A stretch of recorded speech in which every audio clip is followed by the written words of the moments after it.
வாழ்க வையகம், வாழ்க வையகம், வாழ்க வளமுடன். குரு வாழ்க, குருவே துணை.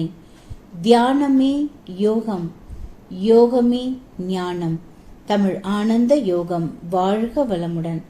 தமிழ் ஆனந்த யோகத்தின் இன்றைய சிறப்பு சிந்தனை துளி: தேவையற்ற செலவுகளை நீக்குதல் வேண்டும். மனித வாழ்வு சீர்பட வேண்டுமானால் இளையர் மனத்தை மாற்ற வேண்டும். இத்தகைய மாற்றத்தை தனியொருவரால் செய்துவிட முடியாது. ஆதலால் அரசாங்கம் பள்ளிகளிலும் கல்லூரிகளிலும் படிக்கும் மாணவர்களின் பாடத்திட்டங்களில் மாற்றங்களை கொண்டு வர வேண்டும். புதுமையை புகுத்த வேண்டும் என்னும் நோக்கில் அருட்தந்தை வேதாத்ரி மகரிஷி அவர்கள் விரும்பினார். சமூகத்தை புதிய நோக்கில் சிந்திக்க வைத்தார். அதுவே மனவளக்கலை பாடத்திட்டமாகும். அதன் வாழ்க்கை பிரிவுகள் பலவற்றை கொண்ட கல்லூரிகளின் பாடத்திட்டங்களில் மனவளக்கலை எனும் பிரிவு சேர்க்கப்பட வேண்டும்.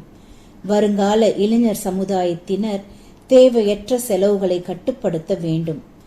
எவ்வாறு கட்டுப்படுத்தலாம்? சமய திருவிழாக்களையும் நடைமுறை சடங்குகளையும் சுருக்கி அதன் விளைவாக பெரும் மதிப்புள்ள ஆற்றலையும் நிதியையும் சேமிக்கலாம். பின் விளைவுகளை தெரிந்தோ அல்லது தெரியாமலோ இடத்திற்கும் காலத்திற்கும் தகுந்தவாறு தவிர்க்க முடியாத தேவைகளின் உந்துதலால் குறிப்பிட்ட சில சடங்கு முறைகள் உருவாகிவிட்டன.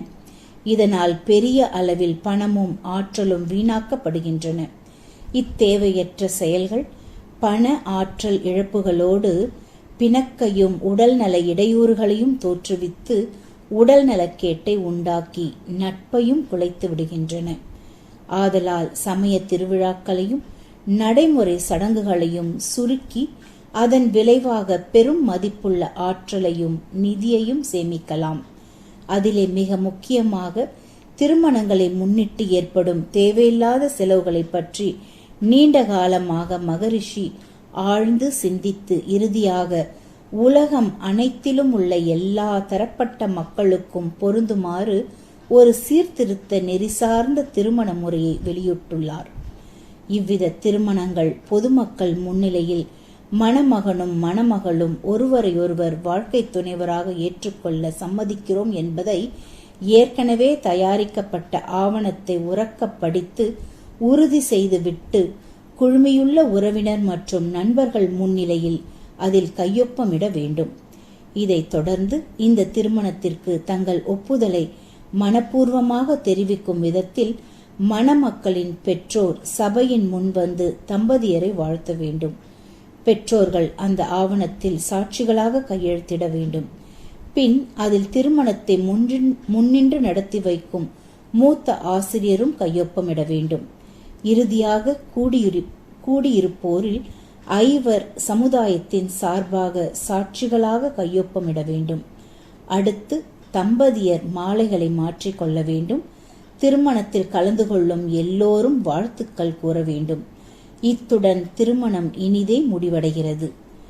பகல் கொள்ளையாகிய வரதட்சணை இங்கு கிடையாது. பெற்றோர்களும் நண்பர்களும் அவரவர் விருப்பத்திற்கேற்றவாறு அன்பளிப்புகள் வழங்கலாம். இந்த திருமணத்திற்கு சில நாட்கள் முன்போ பின்போ திருமணத்தை அரசாங்கத்தில் பதிவு செய்து கொள்வது மிகவும் பாதுகாப்பான முறை. இந்த வகை திருமணத்தில் 3 முக்கிய அம்சங்கள் அடங்கியுள்ளன. 1. தம்பதியர் ஒருவரையொருவர் விரும்பி ஏற்றுக்கொள்கின்றனர். 2. பெற்றோர்கள் மனமுவந்து தங்கள் ஒப்புதலை அளிக்கின்றனர். 3. இந்த திருமண உறவை சமுதாயமும் ஒத்துக்கொள்கிறது. அருட்தந்தையின் காலத்தில் தமிழ்நாட்டில் 200க்கும் மேற்பட்ட எளிய முறை திருமணங்கள் இவ்வாறு நடைபெற்றுள்ளன. அருட்தந்தை வேதாத்ரி மகரிஷி அவர்கள் சமுதாயம் நலம் பெற பல கருத்துக்களை சமுதாயத்திற்கு வழங்கினார். இறை ஞான ஆசிரியர் நன்மணி ஐயா அவர்களுக்கு நன்றிகள். வாழ்க வளமுடன் ஐயா.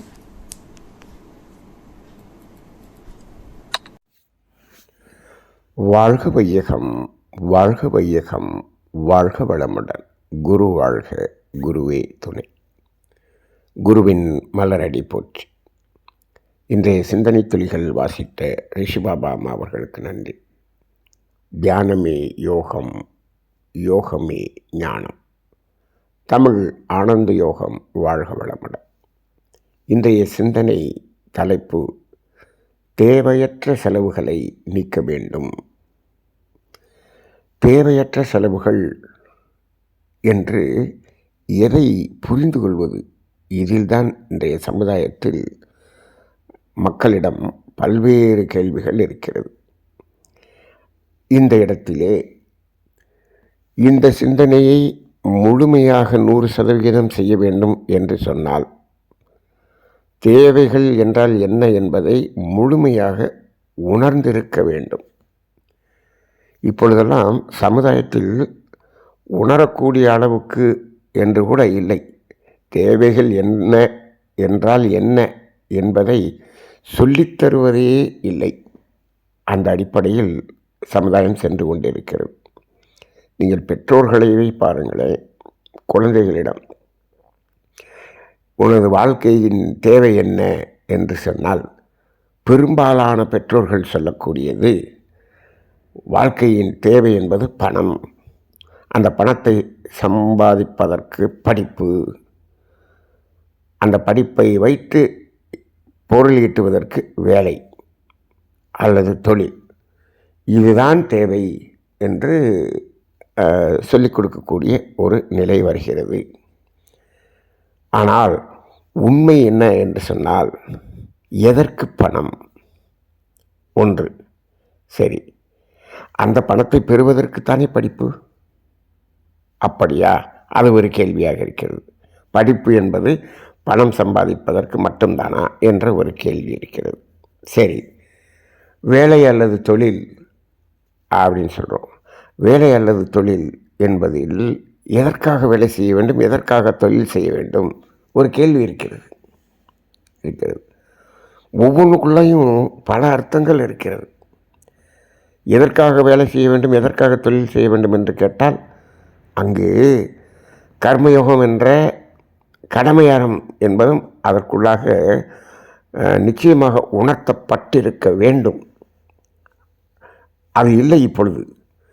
அப்போ வேலை செய்பவர்கள் கடமை அறத்தோடு வேலை செய்வது இல்லை. தொழில் செய்பவர்கள் கடமை அறத்தோடு தொழில் செய்வது இல்லை. அப்போ வெறும் வேலை என்று சொல்லிவிட்டோம். அந்த வேலை என்பதில் பொருள் ஈட்டுவது என்பது ஒரு பங்கு. அங்கு கடமை என்ற கர்மயோகம்தான் பெரும் பங்கு. இந்த உண்மையை சொல்லித்தரவில்லை. சரி, எதற்காக பணம், எதற்காக படிப்பு? எதற்காக படிப்பு என்ற போது, அந்த ஒரு கல்வி ஒரு மனிதனை மனிதனாக வாழ வைக்க வேண்டும். அதற்குத்தான் படிப்பு. அவன் எதை தெரிந்து, இந்த இயற்கையை அறிந்து கொள்ள வேண்டும், இயற்கை நீதியை அறிந்து கொள்ள வேண்டும், எப்படி வாழ வேண்டும் என்று கற்றுக்கொள்ள வேண்டும். இதுதான் படிப்பு என்பதில் அதிக பங்கு இருந்திருக்க வேண்டும். அதில் ஒரு பகுதி பணம் ஈட்டுவது. ஆனால் இப்பொழுது என்ன சொல்லிவிட்டோம்? படிப்பு பணம் ஈட்டுவதற்கு 100% என்று சொல்லிவிட்டோம்.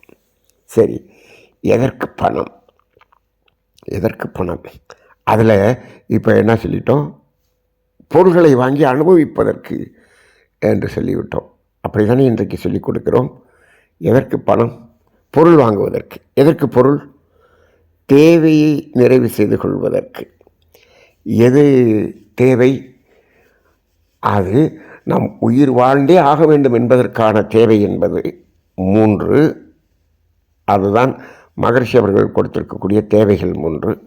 அதற்கு மேல் அதையே இன்னும் சௌகரியமாக அனுபவித்துக் கொள்வதற்கு அது கொஞ்சம் விரிவுபடுத்தப்படுகிறது. அவ்வளவுதான். அப்போ இந்த பணம் என்பது தேவையா? பணத்தை கொண்டு பொருள் தேவையா? இந்த பொருளில் எந்த பொருள் தேவை, எவ்வளவு தேவை, இதையெல்லாம் அறிந்து கொள்ளாமல், இதையெல்லாம் சொல்லித்தராமல் இந்த சமுதாயம் பணம் சம்பாதிக்க வேண்டும், அதற்காக படிப்பு வேண்டும், அதற்காக வேலை வேண்டும், இத்தனையும் சம்பாதித்த பிறகு முழுக்க அது என்ன செய்கிறது? அனைவரும் துன்பத்தின் உச்சத்தில் வாழ்ந்து கொண்டிருக்க வேண்டும், இப்படி சொல்லித்தந்து கொண்டு இருக்கிறது. அப்போ இப்போது இந்த இடத்தில் தேவையில்லாத செலவுகளை என்று நாம் சிந்திக்க வேண்டும் என்று சொன்னால், இப்போ இந்த 3 அடிப்படை சிந்தனைகளும் ஒரு மனிதனுக்கு கொடுக்கப்பட்டிருந்தால்தான் அவன் அதை சிந்தித்து செயல் மாற்றம் பெறுவான். அப்படி இல்லாமல் வேதாத்ரி மகரிஷி அவர்களே இந்த செலவை சுருக்குவதற்காக எத்தனை தத்துவங்கள் சொல்லியிருந்தாலும் அத்தனை தத்துவங்களும் புத்தகங்களில் பதிவு செய்யப்பட்டு புத்தகம் விற்பனை நடக்கும். அதை எழுதி போட்டு அதை நாம் பாடமாக நடத்தியிருப்போம். அதை எழுதி கொண்டு செல்வது தான் நடக்குமே தவிர எதுவும் நடக்காது. மகரிஷி அவர்கள் இந்த செலவுகளை, தேவையில்லாத செலவுகளை அப்படிங்கும்போது அந்த இடத்துல 2 இடம் சொல்கிறார். ஒன்று என்ன சொல்கிறாரு, அதாவது ஒன்று தேவையில்லாத சடங்குகள், இன்னொன்று அந்த தேவையில்லாத திருவிழாக்கள்.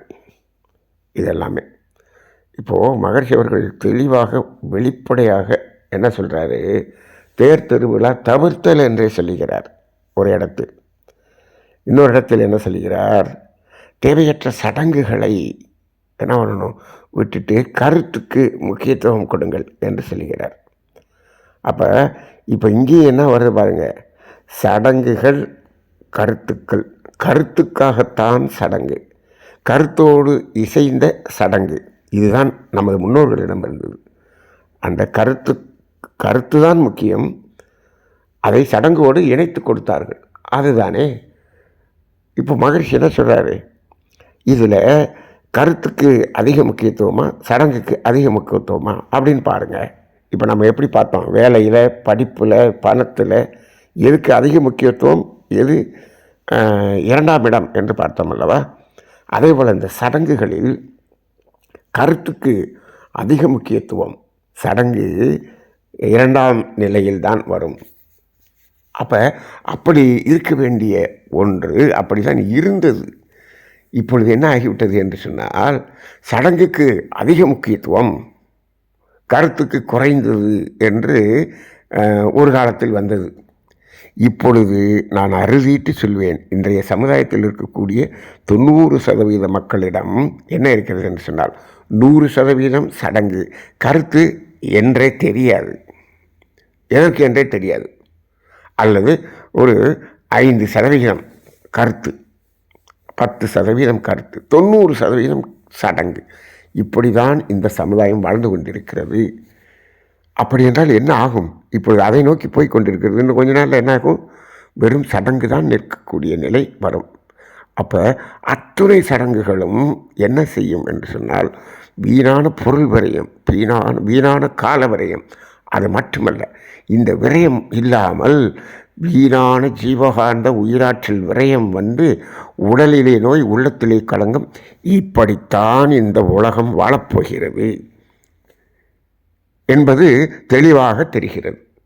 அப்போ என்னாச்சு, இப்போ வருங்கால இளைஞர்கள் இப்பொழுது இருக்கிறத விட இன்னும் 2 மடங்கு 3 மடங்கு துன்பத்தில், உடலாலும் மனதாலும் துன்பத்தில் வாழப்போகிறார்கள் என்பது அப்படியே நம் கண் முன்னால் தெரிந்து கொண்டிருக்கிறது.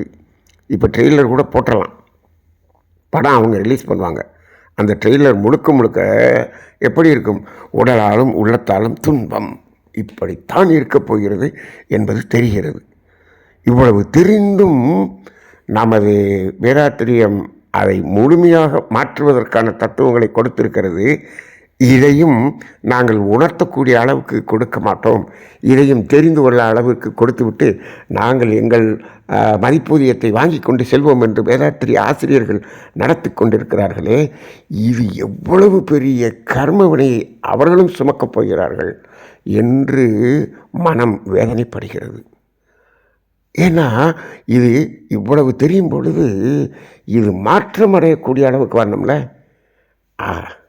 என்ன சார் நீங்கள் அது மாறணும் அப்படின்னு சொன்னோம்னா, நாங்கள் ஆசிரியர்கள் நாங்கள் மாற்றிய பிறகு அதை சொல்லிக் கொடுத்தால் தானே அதை மாற்றக்கூடிய அளவுக்கு சொல்லிக் கொடுக்க முடியும். நாங்களே மாற்ற முடியல, எங்கள் வீட்லேயே அதெல்லாம் சொல்லி புரிய வைக்க முடியல, என்னாலேயே அதை ஏற்றுக்கொள்ள முடியல. என்னமோ எனக்கு ஒரு ஆசிரியர்னு கொடுத்துட்டாங்க, நானும் தெரிஞ்சுக்கிட்டேன், நான் தெரிஞ்சதை அங்கே நடத்துகிறேன். இப்படி இருக்கக்கூடிய ஆசிரியர்களினுடைய எண்ணிக்கை அதிகமாக இது பெரிய வேதனைக்குரிய விஷயம். மகரிஷி அவர்களுடைய ஆன்மா மேலிருந்து வேதனைப்படும். இதற்காகவா ஆசைப்பட்டேன் பாலகுமாரான்னு எல்லாரும் சொல்கிறாங்களே, அது மாதிரி இதற்காகவா இந்த தத்துவத்தை உங்களிடம் கொடுத்தேன் என்று சொல்லக்கூடிய நிலை வரும். மகரிஷி அவர்கள் எவ்வளவு வேதனைப்பட்டு கடைசி காலத்திலே என்ன சொன்னார் தெரியுமா? இந்த வேதாத்திரியம் என்ற தத்துவங்களை எல்லாம் ஒரு பெட்டியில் அடைத்து அந்த சாவியை ஆசிரியர்களாகிய உங்களிடம் கொடுக்கிறேன். இதை இந்த சமுதாயத்துக்கு எடுத்து சென்று உணர்த்த வேண்டியது உங்களது கடமை என்று சொல்லியிருந்தார். இப்பொழுது அந்த சாவி யாரிடம் இருக்கிறது? அதை எப்படி கொடுத்து கொண்டிருக்கிறோம்? எப்படி ஆசிரியர்களை உருவாக்கி கொண்டிருக்கிறோம்? ஆசிரியர்களை உருவாக்குவதிலேயே நாம் எப்பொழுது தவறு செய்து கொண்டு இருக்கிறோம் என்பது தெரிகிறது. இதெல்லாம் ஏன் இப்படி நாம் சிந்திக்க வேண்டி இருக்கிறது என்று சொன்னால், இப்பொழுதெல்லாம் ஒவ்வொரு இடத்திலும் வேதாத்திரியத்தை தெரிந்து கொண்டவர்கள், நாங்கள் வேதாத்திரிய சீடர்கள் என்று சொல்லிக்கொண்டு இருப்பவர்கள் அந்த தத்துவங்களை மட்டும், வார்த்தைகளை மட்டும் சொல்லி கொண்டிருக்கிறார்கள். மாற்றத்தை பார்க்க முடியவில்லை. அதுதான். அதே போல் மாற்றம் நடக்கக்கூடிய அளவுக்கு உணர்வுபூர்வமாக யாராவது நடத்தினால் அங்கு கூட்டம் வருவதில்லை. அப்படி என்று சொன்னால் இந்த தத்துவத்தை வைத்து ஆசை காண்பித்து ஏமாற்றி பிழைக்கக்கூடிய ஆசிரியர்கள் நிறைய பேர் உருவாகிட்டாங்க. அங்கே கூட்டமாக செல்கிறார்கள். இதையெல்லாம் பார்க்கும் பொழுது இவர்களுக்கு வேணும்ப்பா, இன்னும் வேணும், இன்னும் பட்டாலும் புத்தி வராது என்று சொல்வார்களே, அப்படி இந்த சமுதாயத்தை வேதனையாக பார்க்க வேண்டிய ஒரு சூழ்நிலை வருகிறது. சரி, இப்போ இந்த இடத்துல இப்போ நாம் சடங்குகள், கருத்துக்கள், மகரிஷி என்ன சொல்கிறார் தெரியுங்களா? இதில் கருத்துக்கு மட்டும் முக்கியத்துவம் கொடுத்து விட்டு சடங்கை விட்டு விடலாம் என்று சொல்கிறார். அல்லது இந்த கருத்துக்கு முக்கியம் வைத்துக்கொண்டு சடங்கை சிறிதாக வைத்துக்கொள் என்று சொல்லுகிறார். அவ்வளோதான். இப்போது இதில் கருத்துக்கு செலவு அதிகமாக, சடங்குக்கு செலவு அதிகமாக அப்படின்னு சொன்னால், நம்ம சொன்னோமே, இந்த பொருள் செலவு, கால செலவு, ஜீவகாந்த செலவு, இது 3 சடங்குக்குத்தான் அதிகமாக செலவாகிறது. கருத்துக்கு மிக குறைவு தான். அப்போ என்ன செய்ய வேண்டும்? கருத்தை வைத்துக்கொண்டு சடங்கை விட்டுவிட்டோம் என்று சொன்னாலே அது அவன்தான் உண்மையான வேதாத்திரிய சீடன் என்று சொல்லலாம். இப்பொழுது நம்ம என்ன செஞ்சுக்கலாம்? அதை குறைத்து கொள்ளுங்களேன் என்று மகரிஷி சொல்கிறார். அப்படி குறையும் போது இத்தனை செலவுகளும் குறையும். அதை எல்லாத்தையும் ஆக்கப்பூர்வமாக நாம் பயன்படுத்தி கொள்ளலாமே. சரி, இது சடங்குகளில். தேவையில்லாத திருவிழாக்கள் இப்பொழுது, அதாவது ஒரு காலத்தில் பக்தி மார்க்கம் என்று இருந்து மனிதர்கள் அவர்கள் ஒரு பொழுதுபோக்குக்காகவும் அவர்கள் ஓய்வு எடுப்பதற்காகவும், ஓய்வு எடுக்கும் காலத்தில் தனது உறவினர்களை சந்திக்கக்கூடிய ஒரு நட்பு வட்டத்திற்காகவும் ஏற்படுத்தப்பட்ட திருவிழாக்கள். இப்பொழுதெல்லாம் மனித வாழ்க்கை எப்படி ஆகிவிட்டது? ஒரு கைக்குள் அடங்கிவிட்டது. ஒரு செல்ஃபோனுக்குள்ளே எல்லாரும் மீட் பண்ணிடுறான். நேருக்கு நேர் பார்க்கறதுங்கிறது இல்லை. கணவன் மனைவியே என்ன பண்ண, செல்ஃபோனில் தான் தொடர்பு கொள்கிறார்கள். இந்த அளவுக்கு வந்த பிறகு இப்போது இந்த நிலைக்கு மாறிவிட்டான் மனிதன். சரி, அப்போ அப்படி இருக்கும் பொழுது இன்னமும் அந்த பழக்கத்தின் அடிப்படையில் இந்த திருவிழாக்கள் நடத்துகிறோம் என்று அதற்கு என்ன பண்ணுறாங்க? அதுக்கு அந்த ஊரில் லீவ் விட்டு, ஸ்கூல் லீவ் விட்டு, அலுவலகம் லீவ் விட்டு எல்லாரும் போய் அந்த இடத்துல குமிஞ்சி டிராஃபிக் ஜாம் ஆகி அந்த இடத்துல சுகாதாரக்கேடு எவ்வளவு பிரச்சனைகள் வருகிறது இந்த திருவிழாக்களில். அதுக்குள்ளே சண்டை இதுக்குள்ளே ஒரு பிரச்சனைகள் இத்தனையும் பார்க்கிறோம். விநாயகர் சிலை அதை ஊர்வலமாக எடுத்து சென்று அதை கரைக்கிறேன் என்று அதில் எவ்வளவு சமுதாய பிரச்சனை, அதுக்கு எவ்வளவு போலீஸ் ஃபோர்ஸு. இப்போ இது எல்லாமே ஏதோ ஒரு கருத்து என்ற அடிப்படையில் கருத்தை தெரிந்து கொண்டு செய்கிறோமானா இல்லை. அங்கேயே என்ன இது? அது வெறும் சடங்காக செய்யக்கூடியதாக வருகிறது. பக்தி மார்க்கம் என்பது நம்பிக்கையின் அடிப்படையில் இருக்கக்கூடியது. சரி, இப்போது இந்த திருவிழாக்களை நடத்துகிறோமே, அதற்கு செல்கிறார்களே, அவர்களிடம் அந்த முழு நம்பிக்கை இருக்கிறதா? அந்த நம்பிக்கையோடு அவர்கள் நம்பிக்கையின் அடிப்படையில் அறத்தில் வாழ்கிறார்களா? இல்லையே. அந்த நம்பிக்கையின் அடிப்படையில் அறத்தில் வாழ்வதும் இல்லை. அங்கு விழாக்கள் மட்டும் நடத்தப்படுகிறது, அந்த கேளிக்கைகள் மட்டும் நடத்தப்படுகிறது. அப்போ அதுவும் பண விரயம், கால விரயம், பொருள் விரயம், உயிர் விரயம், ஆற்றல் விரயம், எல்லாமே விரயம் தானே. அப்போ அதுவும் தவிர்க்க வேண்டியது தானே. ஆம். எப்படி தேர் திருவிழாவையெல்லாம் உடனே நிறுத்திட முடியுமா? சமுதாயத்தில் நிறுத்திட முடியுமா அப்படின்னு கேட்டால் முடியாது. இந்த பெரியவர்கள் அதை அப்போ இதை செய்யவில்லை என்று சொன்னால் அப்படியாகிவிடும் இப்படியாகிவிடும் என்றெல்லாம் சொல்லுவார்கள். சரி, நிறுத்த முடியாது. அதுக்கு தான் இப்போ மகர்ஷி என்ன திட்டம் சொல்கிறாரு, இது இளைஞர்களுக்கு உணர்த்தப்பட வேண்டும், இளைஞர்களுக்கு சொல்லி உணர்த்தப்பட வேண்டும் என்று சொல்லுகிறார். அப்போ இந்த உணர்த்தப்பட்டு விட்டால் அது தானாக இயல்பாக புரிந்து கொண்டு நிறுத்தக்கூடிய நிலை வரும். நான் 1991 மகர்ஷியோட இணையும் போது அதற்கு முன் வரை ஒரு கோவிலை கட்டி கும்பாபிஷேகம் செய்தவன், அவ்வளவு பக்தியில் இருந்தவன் என்று மகர்ஷியினுடைய பிரம்மஞானம் என்ற ஒரு பயிற்சி எடுத்து முடித்தவனோ 1992. அன்றிலிருந்து நான் கட்டிய அந்த கோவிலுக்கு செல்வது கூட இல்லை. இன்று வரை அதுவே நின்று விட்டது. செல்ல மாட்டேன் அல்ல, அங்கு சென்றாலும் எப்படி செல்வோம், அங்கு என்ன செய்வோம் என்ற அளவில் அந்த ஒரு நிலை மட்டும்தான் அங்கு செல்கிறோமே தவிர வீணான சடங்குகளுக்கும் அங்கே இருக்கக்கூடிய திருவிழாக்களுக்கும் நான் செல்வதே கிடையாது. எப்படி முடிந்தது? இந்த வயதில் எப்படி முடிந்தது? எனக்கு அது நடந்தது 33 வயதிலே. 33 வயதில் எளிதாக நடந்து விட்டது என்று வைத்துக்கொள்ளுங்கள். இப்போது இன்னும் இளைஞர்களுக்கே இதை நாம் உணர வைத்து விட்டால் இதில் மாற்றம் வந்துவிடும் அல்லவா? வந்துவிடும். அப்போ இந்த அடிப்படையில் தான் இளைஞர்களுக்கு இதை கொடுக்க வேண்டும். அப்படி என்று சொன்னால் பள்ளிகளிலும் கல்லூரிகளிலும் இதை பாடத்திட்டமாக வைக்க வேண்டும் என்று சொன்னால் அதை நடத்தக்கூடிய ஆசிரியர் இதை உணர்ந்து செயல்படுத்தக்கூடியவராக இருக்க வேண்டுமே. இப்போ அதற்கு ஆசிரியர்கள் இருக்கிறார்களா? தேடி தேடி தேடி பார்க்க வேண்டிய ஒரு சூழ்நிலை இருக்கிறது. அதுதான் வேதனையினும் வேதனையாக இருக்கிறது. இப்போது வேதாத்திரி ஆசிரியர்களை மகரிஷி அவர்கள் இத்தனை பேரை உருவாக்கிவிட்டோம் என்று அவர்கள் மனம் நிறைவு அடைந்தது. ஆனால் இப்பொழுது அவ்வாறு உருவாக்கியவர்கள் நிறைய ஆசிரியர்கள் இப்பொழுது இல்லை. இப்பொழுது புதிதாக உருவாகி இருக்கக்கூடிய ஆசிரியர்களை பார்க்கும்போது, அவர்களை நினைக்கும்போது, இவர்கள் உணர்ந்து இவர்கள் மாறிவிட்டார்களா அல்லது அதே மாதிரி உணர வைக்கக்கூடிய அளவுக்கு சொல்கிறார்களா என்பதில் தான் ஒரு கேள்வி.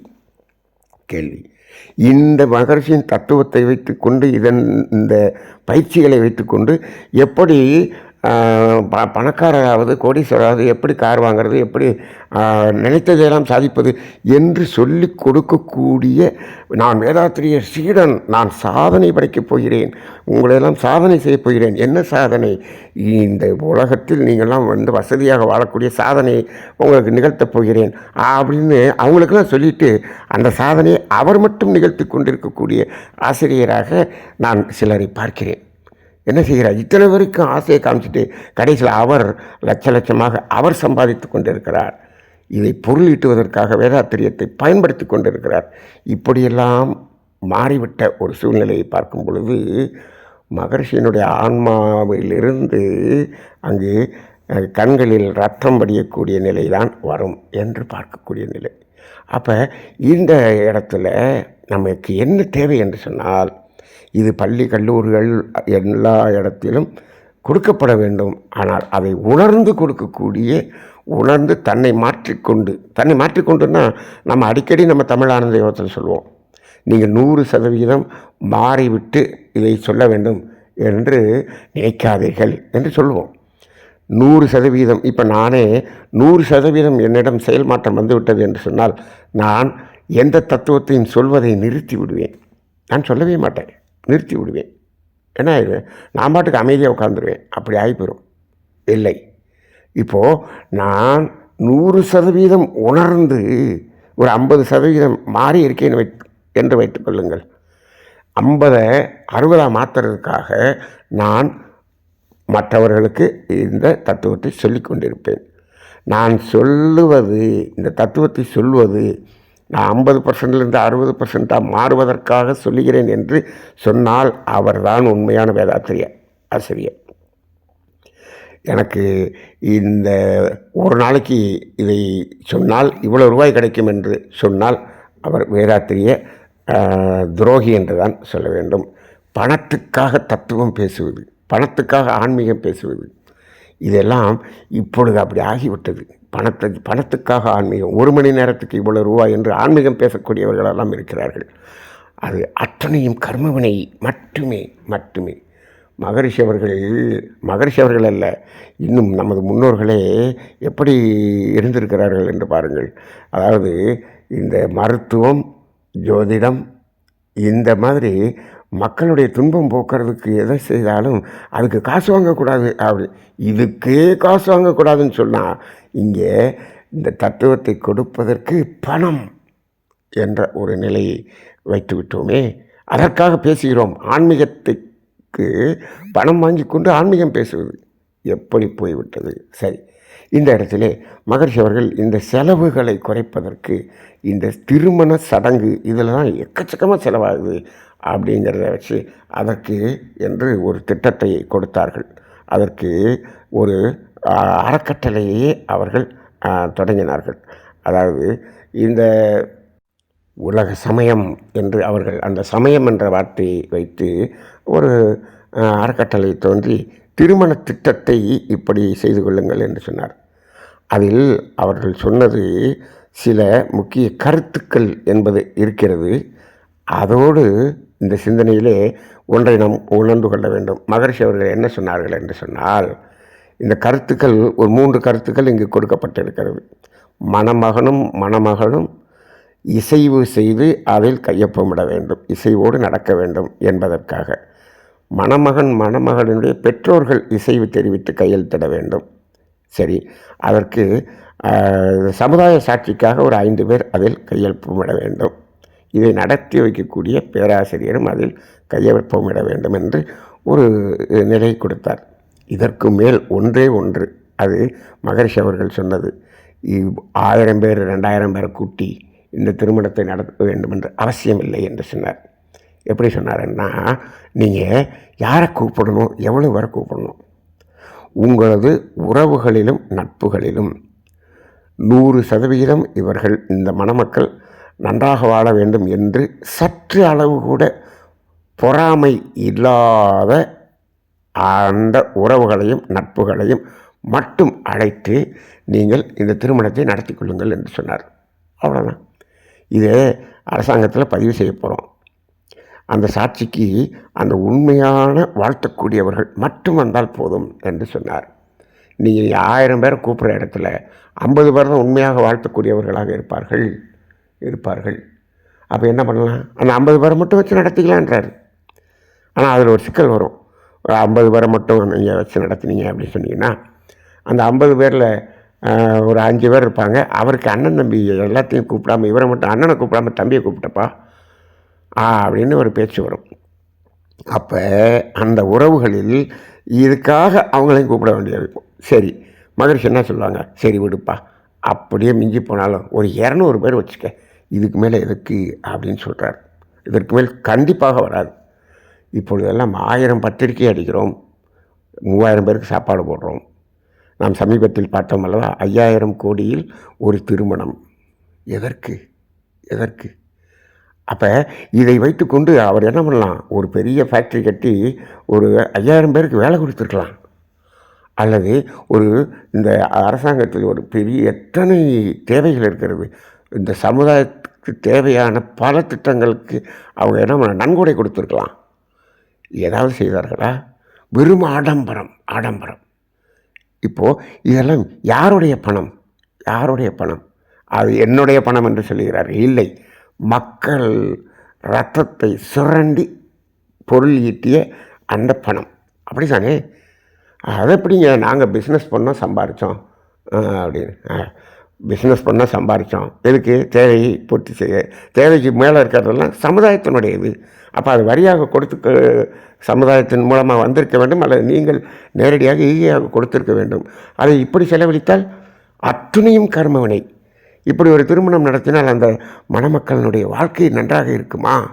இது ஒரு பெரிய கேள்விக்குறி. இதை உங்களுடைய சிந்தனைக்காக விட்டு விடுகிறேன். ஆடம்பரமாக நடக்கக்கூடிய திருமணத்தினுடைய அந்த மணமக்கள் நன்றாக வாழ்கிறார்களா? ஒரு சர்வே எடுத்து பாருங்கள்.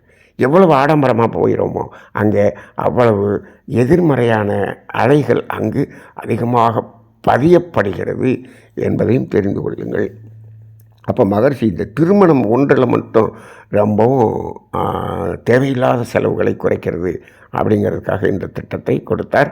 அதில் எத்தனை பேரை அழைக்க வேண்டும் என்பதையும் மகரிஷி அவர்கள் அதிகபட்சமாக ஒரு 200 பேர் என்று சொல்லியிருக்கிறார். அதையும் நீங்கள் இந்த சிந்தனையோடு இணைத்து கொள்ளுங்கள். ஆனால் இப்பொழுது இது நமது நாட்டில் தான் இது ரொம்ப அதிகமாக இருக்கிறது. இப்போது மேலை நாடுகளிலே, இப்போது ஐரோப்பா போன்ற நாடுகளிலே பார்க்கும்பொழுது இங்கெல்லாம் திருமணம் என்பதை பார்க்கிறோம். திருமணத்தில் ஒரு 10 நபர் முதல் 15 நபர்களுக்கு மேல் எந்த திருமணமும் நடப்பதில்லை. அவ்வளோதான். அப்படிதான் நடக்கிறது. அதிகபட்சமாக போனால் ஒரு அந்த 50 பேர் என்று வைத்து நடத்தி விடுகிறார்கள். அந்த 10 பேர் வைத்துக்கொண்டு நடத்தக்கூடிய திருமணங்கள் தான் 95% இருக்கிறது. அவர்கள் தான். அப்போ யார்? மணமக்களினுடைய பெற்றோர்கள், மொத்தம் 6 பேர் வருது. அந்த ஒரு குடும்பம் மட்டும்தான் இருக்கிறது. இப்பொழுது இன்றைக்கி சமுதாயத்தில் என்ன ஆகிவிட்டது? இப்போ காதல் திருமணங்கள் அதிகமாக வந்து விட்டது. அப்போ அவர்களே என்ன நிர்ணயம் செய்து விட்டார்கள். இதை ஆமோதிக்கிறதா நம்ம செய்ய போகிறோம். அப்படி இருக்கும் பொழுது இப்போது இந்த செலவுகளை எல்லாம் சுருக்கி செய்து கொள்ளலாமே என்பது மிக மிக அவசியமான ஒன்றாக இருக்கிறது. நமது நாட்டில் இந்த திருமணம் என்பதற்கான இதை உடனடியாக நாம் இந்த நிலைக்கு மாற முடியாது. இருந்தாலும் இப்பொழுது என்ன செய்யலாம் என்று சொன்னால், 1000 நபர்கள் என்று இப்போ 1000 பேர் உட்கார்ற அளவுக்கு நம்ம மண்டபம் பிடிக்கணும் அப்படின்னா என்ன ஆகுது? 10 லட்சம் மண்டபத்துக்கே வருது. 10 லட்சம் 15 லட்சம் மண்டபத்துக்கே வருது. சரி, அவ்வளவுக்கு வந்து அப்போ அங்கே எவ்வளோ சாப்பாடு போடுறது? இப்போது இதை நாம் குறைத்து என்று மகரிஷி 200ன்னு சொல்லியிருக்கிறார். 50ன்னாரு 200ன்றார். சரி, ஒரு 200லேருந்து ஒரு 300 பேர், 500க்கு கீழாக போதும் என்று சொன்னால் அந்த அளவுக்கு ஒரு சிறிய அளவு மண்டபம் இருந்தாலே போதும் அல்லவா? அந்த பெரிய மண்டபம் கட்டுற இடத்துல 4 மண்டபம் கட்டிடலாம். அப்போ அந்த அளவில் இது கொஞ்சம் கொஞ்சமாக இது குறைத்தாலே நாம் அந்த மாற்றத்தை நோக்கி வந்துவிட்டோம் என்று அர்த்தம். அப்போ அந்த அடிப்படையிலே அந்த ஒரு 300 500 அந்த 500க்குள்ளாக நான் அந்த 200 300 என்ற அளவில் நடத்தப்பட வேண்டிய திருமணங்கள் அதிகமாக மாறும் பொழுது இங்கு வீணான செலவுகள் தானாக குறைக்கப்படும். இப்போ இந்த திருமணம் ஒன்றை மட்டும் நாம் சொல்லிவிட்டோம். இன்னும் எத்தனை சடங்குகள் செய்கிறோம்? மண்டபங்களில் வைத்து நடக்கக்கூடிய விசேஷங்கள் இன்னும் எத்தனை நடக்கிறது? அந்த காது குத்துறதுக்கு மண்டபம் படிக்கிறோம். சரி, அதே போல் ஒவ்வொன்றும் நிச்சயம் செய்வதற்கு மண்டபம் படிக்கிறோம். எல்லாத்துலேயுமே அந்த கூட்டம் என்பதை அந்த அளவோடு குறைத்து கொண்டு அந்த உண்மையான அந்த மனம் அது மனதோடு பாராட்டக்கூடியவர்களை மட்டும் அழைப்பது என்று சொன்னால் குறைந்தது 200லேருந்து 300லேருந்து 500க்கு உள்ளத்தான் அந்த கொள்ள தான் வரும். அப்போ இதில் இத்தனை சடங்குகளிலும் இதை மாற்றம் செய்ய வேண்டும். இதையெல்லாம் எப்பொழுது முடியும் என்றால், இதெல்லாம் சொன்னால் அது மாற முடியாது. இப்போ நம்ம இன்றைக்கி இந்த சிந்தனையை கேட்டோடனே எல்லோரும் விட்டுருவாங்களா? முடியாது. ஆனால் அதற்கு என்ன செய்ய வேண்டும்? நாம் சொல்லக்கூடிய அந்த தேவைகள் 3 என்பது முழுமையாக உணர்த்தப்பட வேண்டும். கர்மவினை தத்துவம் தெளிவாக இருக்க வேண்டும். செயல்விளை தத்துவம் தெளிவாக இருக்க வேண்டும். காந்த தத்துவம், அலை இயக்க தத்துவம் தெளிவுபடுத்த, இதெல்லாம் சொல்லி தெளிவுபடுத்தின பிறகுதான் இதில் மாற்றம் வருமே தவிர இல்லாட்டி மாற்றம் வராது. அப்போ இதை முழுமையாக விட்டுவிட வேண்டும் என்று சொல்லவில்லை. மகரிஷி அவர்கள் என்ன சொல்லியிருக்கார்? தேர் திருவிழா தவிர்த்தல், அதை சுத்தமாக கூட நிறுத்திடலான்றாரு. ஆனால் மற்ற சடங்குகளில் என்னாகணும்? கருத்துக்கு முக்கியத்துவம் கொடுத்து சடங்குகளை குறைத்து அதை ஒரு சிறிய அளவிலே ஒரு சிறிய கூட்டத்தை வைத்துக்கொண்டு அதை நடத்திவிட வேண்டும். என்பதுதான் மகர்ஷியினுடைய கருத்தாக இருக்கிறது. இதை சிந்தனைக்கு எடுத்துக்கொள்ளுங்கள். இதுவும் சிந்தனைக்குத்தான். நமது ஒவ்வொரு நாளும் நாம் கொடுக்கக்கூடிய சிந்தனைகள் அனைத்தும் சிந்தனை செய்வதற்குத்தான். சிந்தித்து பாருங்கள். சிந்தித்து பார்த்து ஒவ்வொன்றையும் 2 கருத்து சொல்லியிருக்கிறோம். அந்த 2ஐயும் அலசி ஆராய்ந்து பாருங்கள். எதற்கு முக்கியத்துவம் கொடுப்பது, எதை ஃபஸ்ட்டு ப்ரிஃபரன்ஸ், எது செகண்ட் ப்ரிஃபரன்ஸ் என்று அதை மாற்றுங்கள். தானாக அந்த செலவு குறையும். சிந்தனை செய்வோம், சிறப்பிப்போம், சமுதாயத்தையும் வாழ்விப்போம். வாழ்க வளமுடன்.